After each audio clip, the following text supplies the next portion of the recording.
আসসালামু আলাইকুম প্রিয় শিক্ষার্থীবৃন্দ, আশা করি সকলে ভালো আছো। তো আজকে আমরা যে ডিজাইনটি করব সেই ডিজাইনের নাম হচ্ছে হ্যারিংবোন টুইল। তো হ্যারিংবোন টুইল এটা একটি টুইল উইভের একটি ক্যাটাগরি।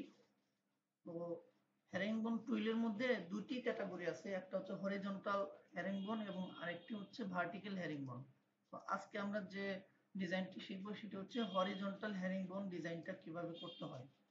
তো এজন্য আমাকে যে কোনো একটি মেজারমেন্ট নিতে হবে।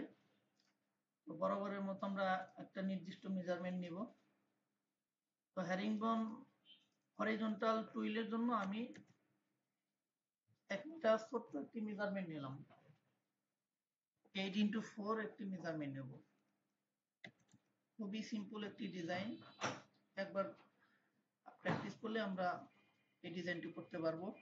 তো এই জন্য আমি যে মেজারমেন্টটা নিলাম সেই মেজারমেন্টটা হচ্ছে 8x4, একটা রিপিট ইউনিট।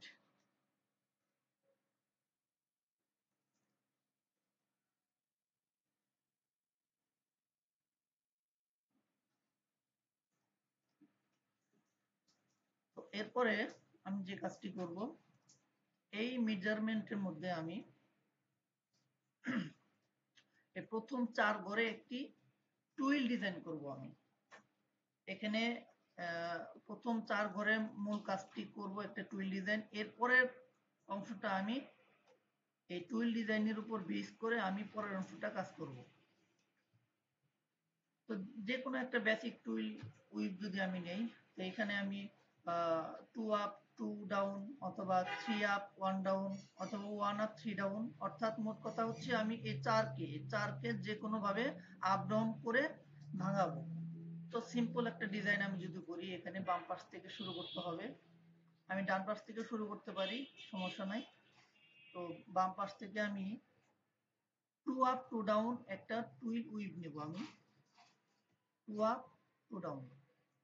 আর আমরা জানি যে টুইল উইভের নিয়ম হচ্ছে প্রথম সুতা যেভাবে আপ ডাউনটা হবে, যেভাবে স্টার্ট করব, এর পরের ঘরটা এক ঘর উপর থেকে শুরু হবে। এটা আমরা বেসিক নিয়ম সবাই জানি, এই ব্যাপারে আর বিস্তারিত বলার কিছু নেই। তো 2 up 2 down, 2 up 2 down, 2 up 2 down. তো প্রথম 4টি ঘরে আমি একটি বেসিক টুইল উইভ ডিজাইন করলাম। তো এরপরের যে কাজটি হবে, যে বাকি 4টি ঘরে, এই 4 ঘরে আমি এখানে প্রথম 4 ঘরের যে কাজ করছি 1 2 3 4, পরবর্তী 4টি ঘরে আমি বিপরীত ভাবে কাজটি করব, অর্থাৎ 4 3 2 1। এটা হচ্ছে 4, এটা হচ্ছে 3, এটা 2, এটা 1। এর মানে হচ্ছে যে প্রথম 4 ঘরের যে আপ ডাউন ছিল, প্রথম 4 ঘর বলতে এটি হচ্ছে 1 নাম্বার ঘর, এটি হচ্ছে 2 নাম্বার, এটি 3 নাম্বার, এটি 4 নাম্বার। তো পরবর্তী 5 নাম্বার ঘরে এই 4 লেখাটার উদ্দেশ্য হচ্ছে এদিকে যে 4 নাম্বার যে কলাম, এই 4 নাম্বার কলামের যে আপ ডাউনটা ছিল এই ঘরে ঠিক উল্টা হবে।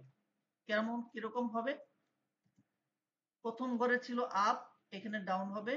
পরবর্তী দুটি ঘরে 4 নাম্বার কলামে ছিল, মাঝখানে দুইটি ডাউন, এখানে হয়ে যাবে আপ, আর এখানে হবে ডাউন। অর্থাৎ টোটাল এই কলামের বিপরীত হইতেছে এইটা। ঠিক তেমনি এই 3 নাম্বার কলামের বিপরীত হবে এইটা, 6 নাম্বার কলাম। অর্থাৎ পরপর দুইটি ডাউন হবে আর নিচের দুইটি আপ হবে, টোটালি বিপরীত। আর 2 নাম্বার কলামের যে কাজটা ছিল, এখানে প্রথম ঘরে ডাউন ছিল, প্রথম ঘরে এখানে আপ হবে, পরবর্তী দুইটি আপ, এখানে ডাউন থাকবে, এইখানে ডাউন ছিল, এখানে এসে আপ হবে। অর্থাৎ এই 2 নাম্বার কলামের টোটাল বিপরীত কাজটা এখানে করা হয়েছে। ঠিক তেমনি 1 নাম্বার কলামের যে কাজটা আছে, এখানে আপ হবে, এখানে আপ হবে, আর বাকি দুইটা ডাউন থাকবে, কারণ হচ্ছে আমার 1 নাম্বার কলামের নিচের দুইটা ডাউন। তো এই হচ্ছে আমার হরিজন্টাল হ্যারিংবোন। তো হরিজন্টাল হ্যারিংবোনে ডিজাইন করতে গেলে সবসময় আমরা মনে রাখবো যে প্রথম রিপিটের মেজারমেন্টের প্রথম যে সংখ্যা সেটা যা থাকবে তার অর্ধেক আমরা পরের সংখ্যাটা নিব। যেহেতু হরিজন্টালি ডিজাইনটা করা